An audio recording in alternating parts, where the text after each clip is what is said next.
బడ్జెట్లో పేదరికం, నిరుద్యోగం, ఆహార కొరత, రైతుల ఆత్మహత్యల వంటి సమస్యల పరిష్కారానికి అవసరమైన కేటాయింపులకు స్థానం కల్పించకపోవడం బీజేపీ నిరంకుశ పాలనకు నిదర్శనమని సిపిఎం కార్యదర్శి శ్రీనివాసరావు విమర్శించారు.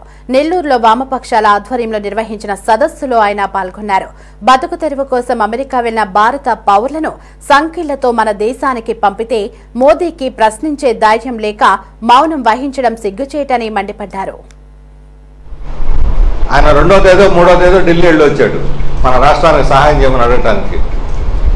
ఢిల్లీని తిరిగి వచ్చి మొత్తం టోన్ మార్చేశాడు. ఏం చెప్పాడు? ప్రజలు భారాలు మోయగలిగిన స్థితిలో లేరు, అందుకని కొత్తగా పన్నులు వేయలేము, అందుకని అప్పో సప్పో చేసి ఆర్థిక వ్యవస్థ నడపాలి. అంటే దాని అర్థం ఏంటంటే మేము మీద పన్నులు వేయము, మీకు సంక్షేమ కార్యక్రమాలు అమలు జరపలేము, కాబట్టి సర్దుకుపోండి, అవన్నీ పథకాలు ఏమైనా డబ్బులు ఇవ్వలేము, మీకు సర్దుకుపోండి అని చెప్పడానికి. కానీ ఒక వాస్తవాన్ని మాత్రం గుర్తించాడు, ప్రజలు భారం వేస్తే మోయగలిగిన స్థితిలో లేరు అనే వాస్తవాన్ని గుర్తించారు. మరి ఏం చేయాలి? కేంద్ర సర్వే ప్రజల ఆదాయాలు పడిపోతున్నాయి, కొనుగోలు శక్తి లేదని చెప్పింది చంద్రబాబు అని ఆయన చెప్పాడు. మరి దీనికి ఏమిటి రెమెడీ? దీనికి పరిష్కారం ఏమిటి? పరిష్కారం ఏమిటంటే ప్రజల యొక్క ఆదాయాలు పెంచడం అనేది పరిష్కారం. ప్రజల ఆదాయాలు పెంచడానికి బదులు ఈ బడ్జెట్ ఏం చేసింది? మన మామూలు డిమాండ్ సప్లై గురించి ఆర్థిక శాస్త్రం తెలిసిన వాళ్ళు మాట్లాడుతుంటారు.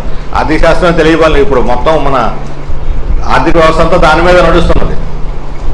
ఏదైనా అంగడికి పోయినా నలుగురు వచ్చి వరుస పెట్టి ఆ సరుకును అడుగుతున్నారంటే డిమాండ్ పెరిగిందని రేటు అక్కడికక్కడే పెంచేస్తుంటారు. బట్టల షాప్కి వెళ్ళి ఎవడో కొనలాంటికి తగినట్టుగా సరుకులు సప్లై లేదా సరుకులు బాగా ఉత్పత్తి అవుతున్న సరుకుల్ని ప్రజలు కొనగలిగిన స్థితిలో లేరా? ఇది మౌలికమైన ప్రశ్న. అంటే దీన్ని ఏమంటారంటే demand based economy, supply based economy అంటారు వాళ్ళు. అంటే డిమాండ్ పెంచాలా, సప్లై పెంచాలా? ఈ బడ్జెట్లో చెప్పింది కానీ, నిన్న మొన్నటి దాకా చంద్రబాబు నాయుడు మాట్లాడింది కానీ, మోడీ మాట్లాడుతున్నది కానీ అంతా కూడా సప్లై పెంచాలి. విదేశీ పెట్టుబడులు రావాలి, యంత్రాలు రావాలి, ఆర్టిఫిషియల్ ఇంటెలిజెన్స్ రావాలి, ఆధునీకరణ రావాలి.